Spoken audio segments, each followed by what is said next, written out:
Picture this. The power grid fails. Emergency sirens go quiet. Store shelves sit empty. The reality you've always known just vanished overnight. You thought you had time to prepare. You thought the system would hold. But now the delivery trucks aren't coming. Clean water stops flowing. And darkness creeps in faster than you expected. You scramble for your emergency supplies, only to discover most of what you've stockpiled is completely useless. Here's what nobody tells you about survival. When civilization crumbles, 90% of prepper gear becomes dead weight. Those fancy gadgets and endless supplies, they won't save you when everything hits the fan. Survival isn't about quantity, it's about precision. There are exactly 7 items that separate those who make it from those who don't. Just 7. Not 70, not 17. 7 critical pieces that mean the difference between thriving and becoming another statistic. Most people miss item number 6 completely. It's the one thing that seems obvious but gets overlooked every single time. While others pack crossbows and fishing gear, you'll understand what actually matters when you're cold, hungry, and fighting to stay alive. This isn't theory. This is your blueprint for real survival when everything breaks down. Point 1. Water security. Your 72-hour lifeline. Water isn't just important when SHTF. It's everything. Your body can endure weeks without food. But 3 days without water and your organs start failing. Your brain stops working clearly.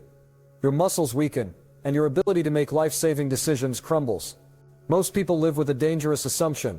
Water will always flow from the tap. This mindset relies on a complex system of power grids, treatment facilities, chemical supplies, and maintenance crews working around the clock.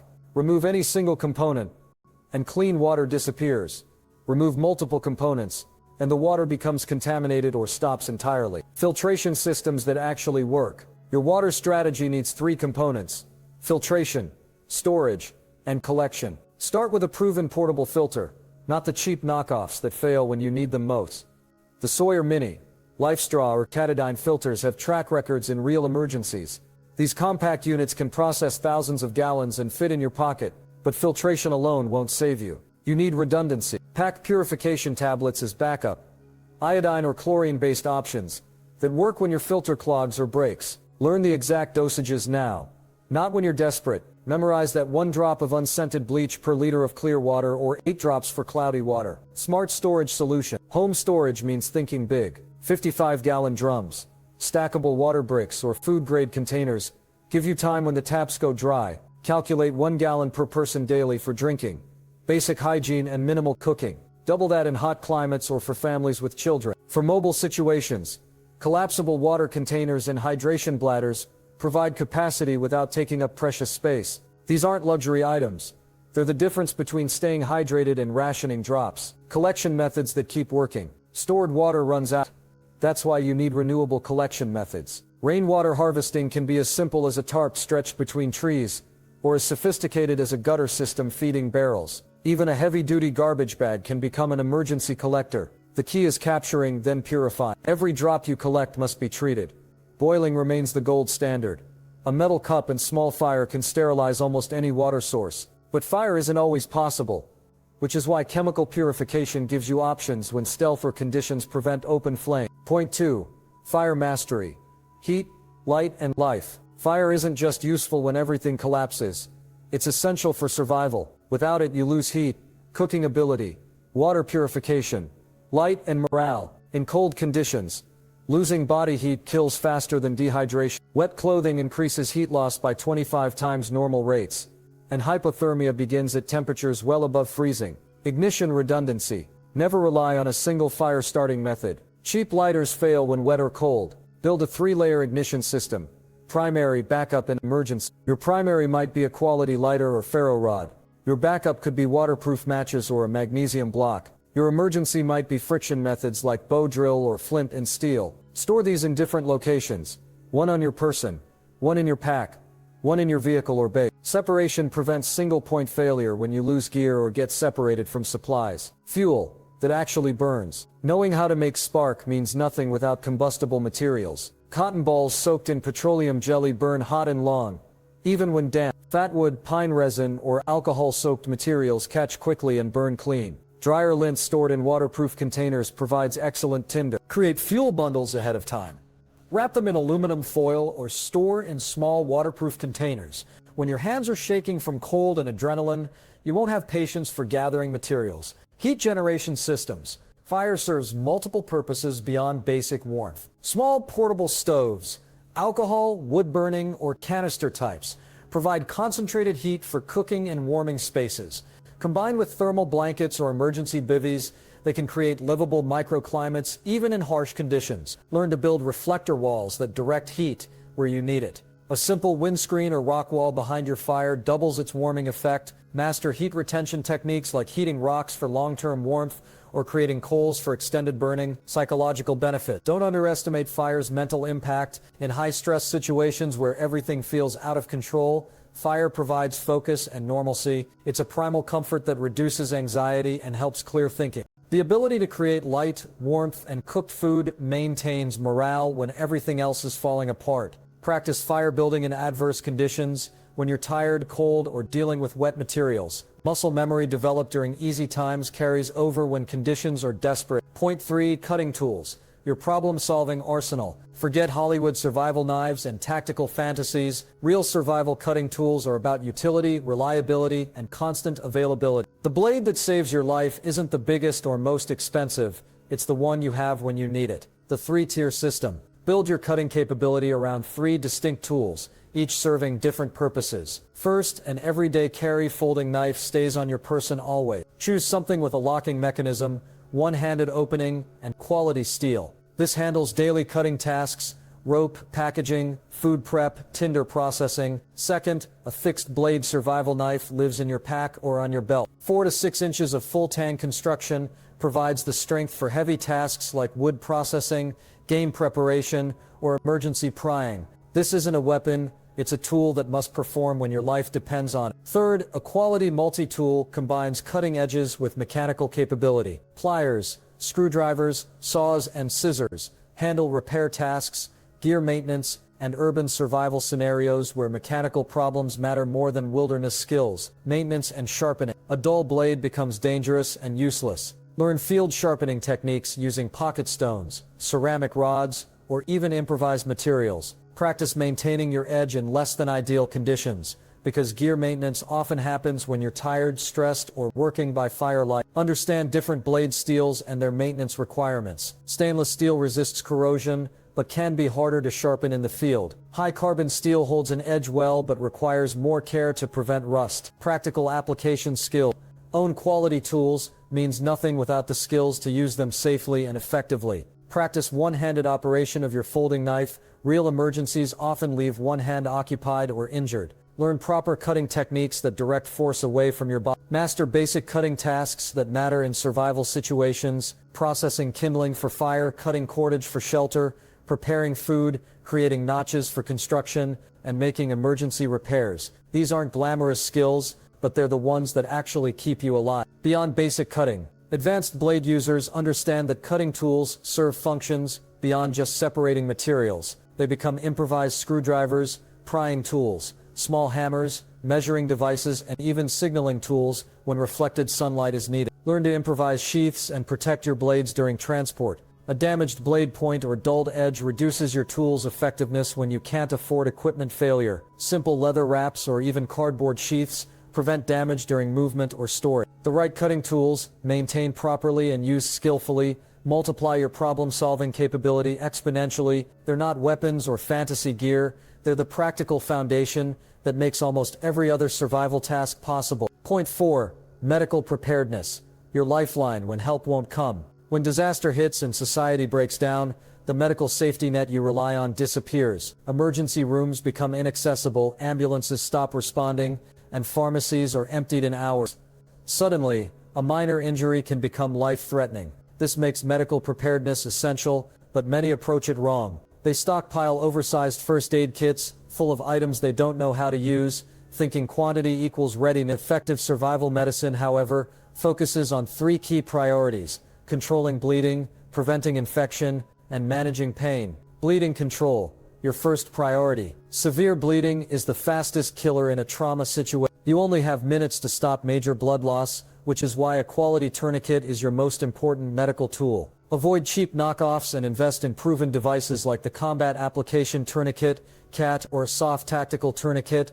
trusted in but a tourniquet is useless without training. Practice applying it one-handed, in the dark, under pressure. Learn proper placement, high and tight on limbs, never over joints. Tourniquets hurt, but they save lives. Your preparation today determines whether you can act effectively when it matters most. Pair your tourniquet with hemostatic gauze like QuikClot or Celox. These blood-clotting agents work when pressure alone isn't enough. Pack wounds with them, apply direct pressure, and buy time for evacuation or further care. Infection prevention, the silent killer. Infections become a major threat in a post-collapse world. Without antibiotics and sterile environments, minor wounds can quickly turn septic. Start with quality antiseptics like povidone iodine, isopropyl alcohol, and hydrogen peroxide to clean wounds. Proper wound dressing is critical. Stock sterile gauze pads in multiple sizes, medical tape that sticks even when wet, and elastic bandages for compression. Add nitrile gloves to protect both you and the patient,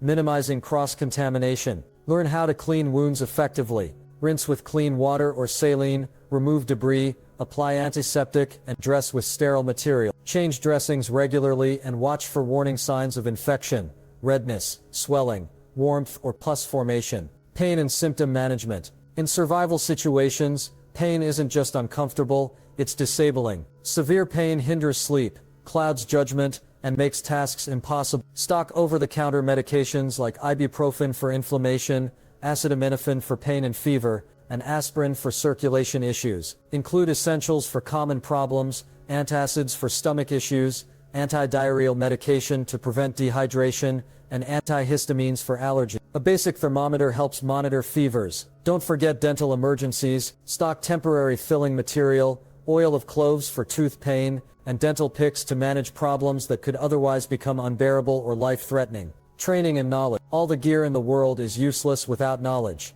Take a Stop the Bleed course. It's often free and teaches life-saving hemorrhage control. Learn basic wound care, supply usage, and how to recognize medical emergencies.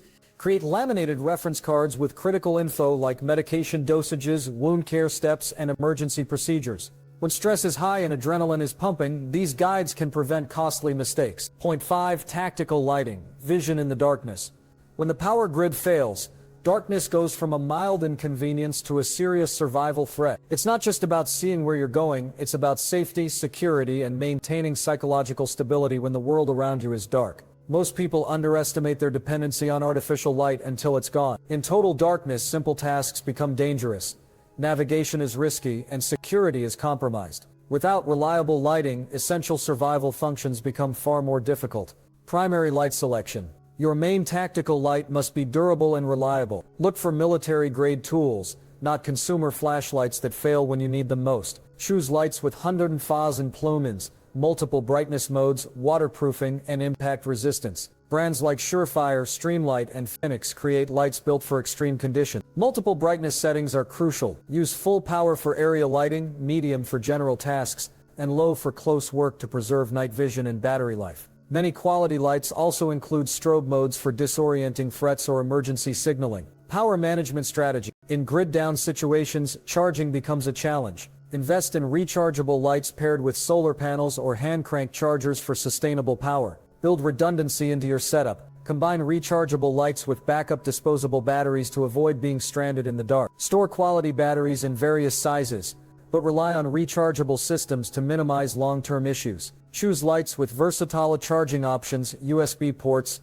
solar panels, or vehicle chargers give you flexibility when traditional power sources fail. Specialized lighting tool. Headlamps offer hands-free operation for critical tasks like building shelter, preparing food, or reading maps. Look for headlamps with adjustable brightness and a comfortable fit for long-term use. Red light capability preserves night vision and reduces visibility to others. Unlike white light, it allows you to work in the dark without ruining your night vision or drawing attention. For base camp operations, area lighting is key. Lanterns or string lights powered by your rechargeable system can illuminate larger spaces for group tasks or extended work period. Tactical applications. Learn to use lights tactically, not just functionally. Bright light can draw attention, while minimal lighting can preserve security. Practice light discipline by using only the amount of illumination necessary to avoid exposing your position. Train in realistic conditions. Practice navigation, equipment handling, and emergency procedures with artificial lighting to build confidence and muscle memory under stress. Master signaling techniques with your light. Use flashes, SOS patterns, or directional signals to communicate with team members or rescuers when other communication fails. Your lighting system isn't just about seeing in the dark,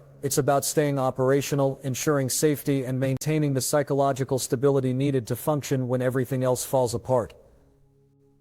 Point 6. Personal protection. Becoming an unapproachable target. When society breaks down, predators emerge, not movie villains or zombies, but real people driven by desperation and hunger. These individuals will target those who seem vulnerable or unprepared. Your choice: become prey or someone no one wants to mess with. Avoiding common mistakes. Some people stockpile military-grade gear they can't use, while others ignore defense altogether, believing kindness will protect them. Both approaches fail when real threats arrive. Legal force option. Your primary tool for protection must be something you can legally own and use effectively under stress. This varies by location: firearms, batons, crossbows, or other tools. The specific weapon matters less than your skill with it. Training is key. A gun locked in a safe is useless, and a baton you've never practiced with can become a liability. Whatever tool you choose, practice regularly, know its limitations, and be ready to use it under pressure. Non-lethal options like bear spray, personal arms, or strobe flashlights can disorient attackers and give you time to act. Hardening your position. Physical security is just as important as weapons. Motion-activated lights, thorny plants, reinforced doors, and stronger locks make your home a harder target. Small upgrades like window film, door reinforcement plates, or fake security cameras can make a big difference. The goal isn't to create a fortress, but to make your location a less appealing target. Projection and psychology. Your demeanor either signals vulnerability or capability. Slouched shoulders and nervous movements make you look like easy prey. Upright posture and confident movement show you're alert and prepared. This isn't about aggression but projecting awareness. Security signs, warnings, and visible deterrence create uncertainty that discourages threats. Community defense networks. Individual protection has limits. Building a trusted network of neighbors, friends, or family multiplies security. Coordinating on property surveillance, information sharing, and response plans provides far greater protection than acting alone. Remember, protection comes with responsibility. Knowing legal boundaries, managing escalation, and understanding the psychological impact of defensive actions is key to staying safe without unnecessary consequences. Point 7. Psychological resilience. The unbreakable mind. Even the best gear is useless if your mind collapses under pressure. Perfect equipment and planning mean nothing if panic takes over. In real crises, mental breakdowns kill more people than a lack of supplies. Most people underestimate the mental strain of a prolonged crisis. They imagine high-stakes action scenarios. But reality is weeks or months of uncertainty, tough decisions, and grinding stress. Stress inoculation training. Mental toughness grows through controlled exposure to stress. It's not theoretical, it's hands-on conditioning through real challenge. Practice discomfort regularly. Take cold showers. Camp with minimal gear. Fast while staying active. Try weekends without electricity, internet, or modern conveniences. These exercises teach you to stay functional under challenging conditions. Physical challenges also strengthen your mind. Hiking with heavy packs, working through bad weather, or pushing past fatigue builds resilience that carries you through real threats. Start small and gradually increase difficulty. Overcoming manageable hardships builds confidence to handle more significant challenges later. Situational awareness development. Awareness is more than spotting obvious threats. It's noticing subtle changes in your environment, understanding human behavior, and catching early warning signs. Observe without drawing attention. Note how people move, what they carry, and their behavior. Look for shifts in traffic, store operations, or social dynamics. These patterns help you make better decisions. Train yourself to notice what others miss. Someone scanning exits, a vehicle parked oddly, or groups moving with purpose while others idle. These small cues can signal danger before it escalates. Emotional regulation techniques. Fear, anger, grief, and desperation are natural in crises. Survivors manage their emotions. They don't let emotions control them. Learn calming techniques like box breathing, inhaling, holding, exhaling, and holding for 4 counts each. This triggers your body's calming response, even in high-stress moments. Create mental anchors to ground yourself when life feels chaotic. A mantra, visualizing loved ones, or recalling past successes can provide stability. Practice making decisions under stress to strengthen clear thinking when it matters most. Purpose and motivation. Survival for its own sake only goes so far. During extreme hardship, hunger, exhaustion, danger, a deeper purpose keeps you going. Define your purpose before a crisis, whether it's protecting family, reuniting with loved ones, or proving your resilience. Having a clear goal gives you psychological fuel when hope feels distant. Make your purpose personal and specific. I will get home to my family is more powerful than I want to survive. Write it down, visualize it, and share it with trusted people for extra accountability and strength. Reality acceptance. One of the hardest parts of a crisis is accepting that normal life is over. Wasting energy hoping for things to return to normal only drains you faster. Practice mental flexibility. Adapt to new circumstances instead of resisting them. When plans fail, move to plan B without dwelling on what went wrong. This agility is crucial in fast-changing situations. Learn to act despite uncertainty. Crises rarely offer clear information or outcomes. Decisiveness, even with incomplete data, prevents the paralysis that too often proves fatal. Your mind is your most valuable survival tool. Build it, test it, and trust it when everything else fails.